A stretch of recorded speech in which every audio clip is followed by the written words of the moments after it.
If you're struggling with speeder combat, you just can't keep all of the crime syndicates happy at once, or you're just outright bad at Sabacc and you're looking for some expert help, you've come to the right place. I've played plenty of Star Wars Outlaws and have concocted a list of tips that will get your journey up to light speed in no time, including a few tips on how to unlock some tricky Xbox achievements. And this video is sponsored by Star Wars Outlaws.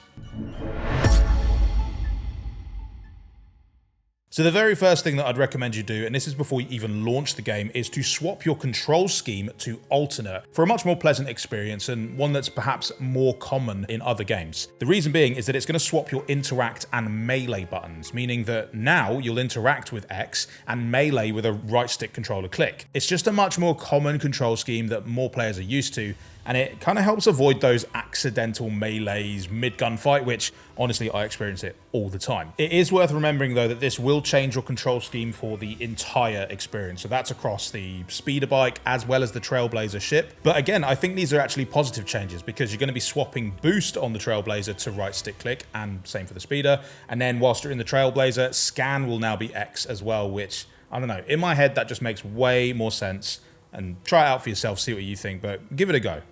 Speaking of the Trailblazer, at some point in the story you'll be able to gain the ability to jump to hyperspace and visit other planets. But after you've actually progressed that far, there's a piece of equipment that you can pick up, which I think a lot of players might have missed out on. It's on the Trailblazer near the workbench, I believe it was, and it's basically a scanner that lets you hunt down caches of Trading League loot. The reason it's great is because it can give you exclusive or hard to find resources, but it's also handy for locating other smugglers' caches across a planet, which again, full of useful crafting items and some other valuable trinkets. So don't miss out on that, go pick it up, plus it's a fun little mini game.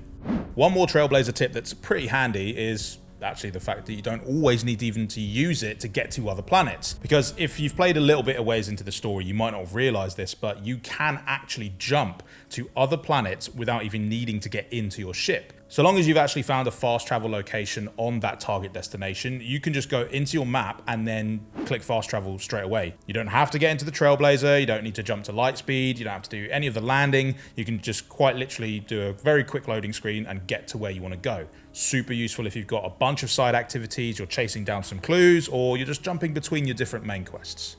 The map's also a really useful feature for reminding you when you've earned some upgrades for Kay, whether that's something that she can craft at her workbench, something for your ship, something for your speeder. If you pay attention to the map, the icons for each of the merchants or ship upgraders will have a little yellow reminder on it once you have earned either the crafting materials you needed, or you've maybe made some story progression that lets you earn a new bit of gear. So the moment you see one of those yellow pips on your map marker, make sure you go there straight away, because there are some quests that may lock you off from being able to fast travel out or travel outside of an area. So the moment you see one, go and do it. That way you're going to be well equipped for the next quest that you do. One of the key selling points for Star Wars Outlaws was the idea of this social reputation system that you have with all the different crime syndicates. And the more friendly you get with certain syndicates, the more rewards they give you. But if you're a player like me, you kind of want to get all the rewards. And I thought, well, can you just be mates with everyone? Because most of the missions that you're doing will tend to reward you with positive rep with one faction, but probably have a downside and give you negative rep with a different one. However, I found that if you're doing certain types of contracts with the brokers that you'll find around the galaxy, most of them will give you a downside-free way of boosting your faction rep. If you're looking to maybe access a certain area where they have merchants or Sabacc tables, and every time you go there, they just tell you to get lost. Well, this way you can do that. Just make sure that you're not choosing the types of missions where you're typically stealing from another faction. So if it says, go steal this Hut Cartel shipment, those ones won't help you out, but everything else should be pretty fair game if you're just trying to get positive rep overall. And speaking of those contract brokers, you should meet up with as many of them as you possibly can. The moment you notice that there might be one skulking about a cantina somewhere, go and talk to them. The reason for that is it will make them available on a contract terminal, which is kind of like a one-stop shop for every single contract broker that you've met in the game. There's one actually on the Trailblazer, which is by the sofa in the main living room area, I guess. And it's super quick and useful for being able to just access that terminal and even picking the jobs straight up from every single contract broker that you've met, which is much quicker than having to dart around the map and speaking to everyone individually. You can just see, oh, I've got all of these missions currently available that I can just pick and choose from as I'm on the Trailblazer and get to where I'm trying to get to even quicker. If for some reason you're unable to access a contract terminal, you can also check all of these contracts out from your reputation screen on the individual faction rep areas. So in there, you click there, you'll see where those merchants are, where they are on the map, what they have available to you. You can also even check out the faction merchants that you found and if there are any VIP items that they have available in their stock that you're really dying to get. In fact, another really useful way to earn superior gear, which is the best stuff that Kay can equip, is to unlock the I Know Someone skill in Bram the Bartender's expert menu. Super useful. It doesn't sound like it'd be that interesting at first, but what it does is it unlocks an extra menu on vendors where they will ask for requests. And typically these are trading certain items for that superior piece of gear. And if you do collect all 3 of those, you'll unlock some really powerful set bonuses that will be activated once you've equipped all 3. This skill is actually super easy to unlock, so make sure you don't miss it. You just need to talk to people and spend some credits. So get chatty. I could probably spend about half an hour of this video talking about NYX and how he's probably the best little boy in the whole Star Wars universe, but for the purpose of what we're here for today, I'm just going to talk about all the wide range of interactions that NYX can use, including some that you might not have even realized at first. If you hold down left bumper, it will actually give you the full range of actions available to you in that area, one of which is pickpocketing, which can be a risk-free way to replenish your grenades or back to vials, or even just steal a few credits from people in a cantina if you're running low. Just don't forget, there is a second button prompt that you have to click, so just don't rely on him to do it all by himself.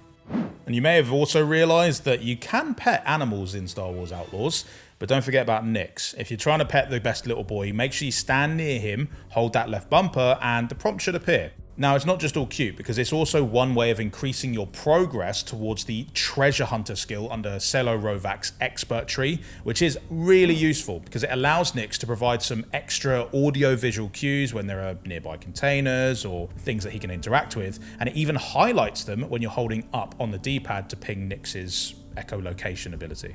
Something I struggled with early on was the fact that you can't actually fire your blaster on a speeder typically, so whenever I got into some trouble in a chase, or I was just basically getting blown off my speeder, which wasn't great. But I learned that if you do force yourself to take some extra damage, it boosts your adrenaline meter quite quickly. So if you're struggling to shake some people, it can actually sometimes be beneficial to ride into some objects a bit earlier to tick up your adrenaline meter to 100%, or even just doing a huge jump off of a ramp. That way you can use Kay's adrenaline ability and kill anyone that's chasing you.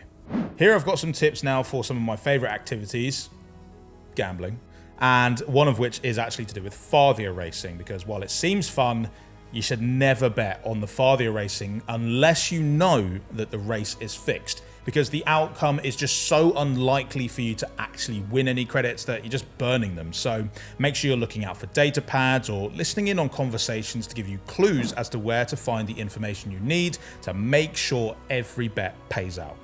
For a period of time, there was an achievement I was really struggling to get, and that is the There Is No Try achievement, where you need to set the high score on any of the game's arcade cabinets. Initially, I tried doing this with the Raven 6 cabinet, which is a bit more similar to Asteroid, but just found it way too difficult. I think you basically need to be perfect to get the high score on that one. Whereas there's another cabinet I'd recommend trying it on called Rider. And this one, there's a bit more room for error. It's a racing game where you just need to dodge the obstacles coming your way, swap to the different lanes, hit the boost pads. It's a bit more forgiving. You don't have to get every boost pad, but you should still be able to set the high score. So good luck.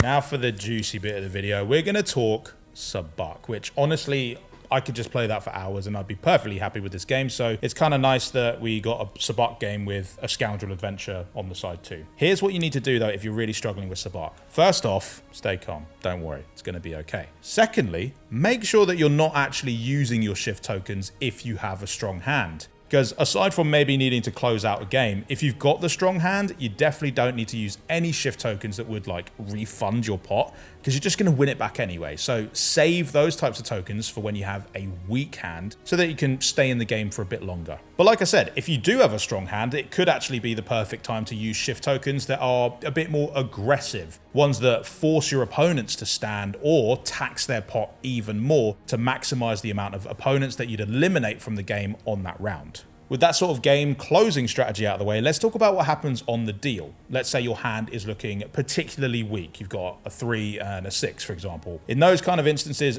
don't overinvest in picking up cards, because well, you're just throwing chips away, and you're not likely to get something that's going to beat your opponents unless you have a very powerful shift token in hand. Just stand for the entire round to save your chips for when you do have a stronger hand, and you can play about a bit more and try and get a Prime Sabacc or even Psylop Sabacc. And like I said, Psylop cards in particular paired with a 1 or a 2 are typically already winning hands, but they're also such a strong hand that it does give you a bit of leeway to invest in your card draw to try and get a second Psylop for the strongest hand in the game, Pure Sabacc, or just even a slightly lower number than you already have. What I would say is never ever trade a Psylop for a number, because the whole point of a Psylop card is that it just matches the other card in your hand, unless someone has used the markdown shift token, which would actually set the Psylop value to 0. But in that scenario, if you do happen to have Pure Sabacc, don't worry about it, because 0 and 0 is still a perfect hand for you. If you're still struggling with some of the tokens that other players on the table have, you should check your own shift token database for some clues on how to earn new tokens, because some of them are far more powerful than the initial 3 you start with. Some of my favorites let you tax a player for 2 or even 3 credits, or reverse the order of the Sabacc hands so that 6 and 6 is suddenly the best hand in the game, which initially would seem like a really weak way to play, but now you've just flipped it and the momentum is all with you. Another one that's very cheeky is the exhaustion token, because if you pair that with NYX's ability to peek at everyone else's cards, you can maybe target someone that's already got a better hand than you and literally force them to throw it away and draw anew. Very powerful on round 3, because if they've already played, they're not going to be able to do anything about the hand that they get given. The other trick card that you need to worry about apart from Psylops is the imposter card, and it is quite literally a roll of the dice, so don't overinvest your chips into a hand that has one of them, because it can end really badly for you if you don't roll an identical number to your other card. But if you're a bit of a gambler, or maybe you've unlocked something later in the game that helps you swing it to your way, maybe it's worth a go. One thing I immediately changed in the game's accessibility options was to swap to a simplified numbering system rather than the original Sabacc runes, because although they do look really nice and very Star Wars, sometimes it can be a bit of a struggle to read what your actual cards are. So rather than having to fuss about with that, just swap it. And with that in mind, make sure you keep an eye on the top of your screen to take note of what the other players on the table are picking up and putting down. Because if someone's dropping some high numbers down, it means that they're searching either for something lower, which means their other card is the same number as that, or they might have actually just picked up the card that they need for a low Sabacc hand. Pay attention. And that's the lot. So by this point, you should be swimming in credits, you should be decked out with the finest gear this side of the Rishi Maze, and darting across the map in the blink of an eye. If we missed any tips that you found useful, make sure you drop them down below, and make sure to leave a like and hit subscribe for more tips on your favorite Xbox games. This video was brought to you by Star Wars Outlaws, the first open-world Star Wars game ever. Playing as rookie scoundrel K-Vess, you play the criminal underworld syndicates against each other for a shot at one of the biggest heists the Outer Rim has ever seen. Joined by her companions NYX and ND5 across 5 different explorable planets and space itself, this is the ultimate galactic criminal fantasy. Just don't get cocky, kid. This is the life of an outlaw. A life where you fight, explore, and infiltrate parts of the galaxy you never thought possible. There are opportunities at every turn, and if you're willing to take the risk and defy the odds, the galaxy is yours for the taking.